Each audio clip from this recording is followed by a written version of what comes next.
Terima kasih, Yang Di-Pertua, Ramadan Karim pada semua. Saya masih lagi seorang ahli parlimen bebas yang menyokong Perikatan Nasional. Tuan Di-Pertua, saya menyambut baik kerajaan untuk menunaikan tuntutan di bawah Perjanjian Malaysia 1963 melalui perkara 95C Perlembagaan Persekutuan. Pemberian kuasa perundangan pengurusan buangan terjadual kepada Sabah dan Sarawak adalah satu langkah yang adil, selaras dengan semangat autonomi serantau yang telah lama dituntut oleh rakyat kedua-dua negeri tersebut. Namun, Yang Berhormat Tuan Di-Pertua, saya ingin mengingatkan Dewan Yang Mulia ini bahawa autonomi tanpa kapasiti adalah beban dan desentralisasi tanpa ekologi adalah bahaya. Maka soal yang perlu kita tanya hari ini bukanlah semata-mata siapa yang berkuasa mengurus buangan terjadual, tetapi bagaimana pengurusan itu akan dilaksanakan demi memelihara alam sekitar Sabah dan Sarawak yang menjadi paru-paru dunia. Tuan Di-Pertua, Sabah dan Sarawak adalah negeri yang kaya dengan sumber asli, minyak, sawit, petroleum, kayu balak dan pelumbungan. Namun, kekayaan ini telah lama datang dengan harga yang tidak kelihatan dalam kira-kira ekonomi kita. Harga kepada bumi, kepada sungai, dan kepada udara yang dihirup oleh anak-anak kita. Karl Marx pernah menulis bahawa kapitalisme mengganggu interaksi metabolik antara manusia dan alam. Bahawa kita mengekstrak dari alam, tetapi apa yang kita pulangkan semula bukanlah nutrien maupun pemulihan. Sebaliknya ialah sisa, racun dan pencemaran. Konsep ini yang dikenali sebagai, dengan izin, metabolic rift atau retak metabolik, menjelaskan dengan tepat mengapa negeri-negeri kaya sumber seperti Sabah dan Sarawak turut menghadapi pencemaran air, tanah, udara yang serius akibat aktiviti industri yang tidak terurus. Buangan terjadual adalah manifestasi fizikal daripada retak metabolik ini.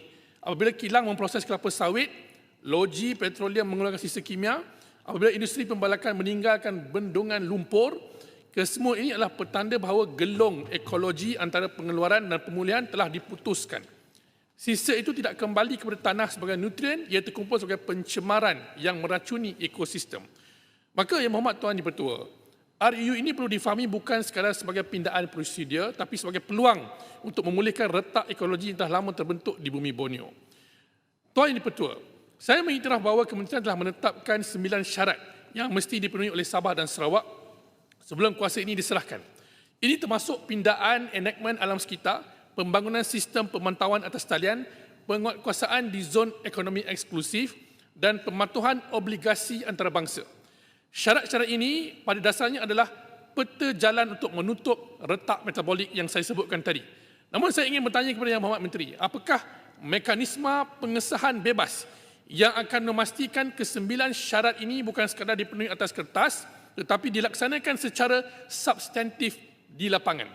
Sistem pemantauan alam sekitar secara berterusan yang dimandatkan dalam syarat ke-7 adalah penting kerana tanpa data yang telus dan boleh diakses awam, kita tidak dapat mengukur sama ada retak metabolik itu sedang dipulihkan atau semakin melebar.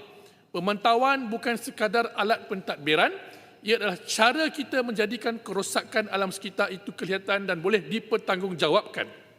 Tuan Yang Di-Pertua, adalah silap besar jika Dewan ini membincangkan pengurusan buangan terjadual tanpa menghubungkannya dengan krisis perubahan iklim global. Kerajaan Persekutuan telah berkomitmen untuk memenuhi obligasi di bawah Perjanjian Paris dan konvensyen antarabangsa yang lain, sebagaimana yang termaktub dalam syarat ke-9 RUU ini. Saya ingin mengingatkan Dewan bahawa komitmen antarabangsa ini bukan sekadar kewajipan diplomatik, ia adalah ikrar kepada generasi akan datang, bahawa kita tidak akan mewarisi kepada mereka sebuah bumi yang lebih rosak daripada kita warisi. Maka, pengurusan buangan terjadual di Sabah dan Sarawak mestilah selari dengan matlamat penurunan karbon nasional. Jika kita memindahkan kuasa penguatkuasaan tanpa memastikan keserasan dasar iklim, kita berisiko mewujudkan dua standard. Satu untuk Semenanjung, satu untuk Borneo, yang akhirnya melemahkan seluruh komitmen iklim Malaysia di mata dunia. Jadi Tuan Di-Pertua, sebagai rumusan saya menyokong prinsip di sebalik RUU ini, khususnya pemenuhan tuntutan MA 63 dan pemberian autonomi kepada Sabah dan Sarawak. Namun, sokongan saya adalah sokongan bersyarat dan saya ingin merakamkan gesaan-gesaan seperti saya sebutkan tadi. Dan semoga dengan adanya pindahan ini, Sabah dan Sarawak bukan saja hak milik rakyat, hak rakyat mereka sahaja, ia adalah warisan generasi yang belum lahir, yang akan lahir di Sabah dan Sarawak. Semoga Dewan Yang Mulia ini dengan meluluskan RU ini turut meluluskan satu komitmen moral kepada ekologi Borneo, antara ekologi yang paling diverse dengan izin dan sangat penting kepada iklim global dan masa depan Malaysia yang lebih lestari.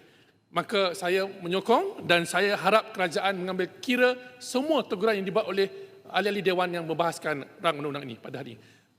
Terima kasih Tuan Dipertua. Salam Ramadan.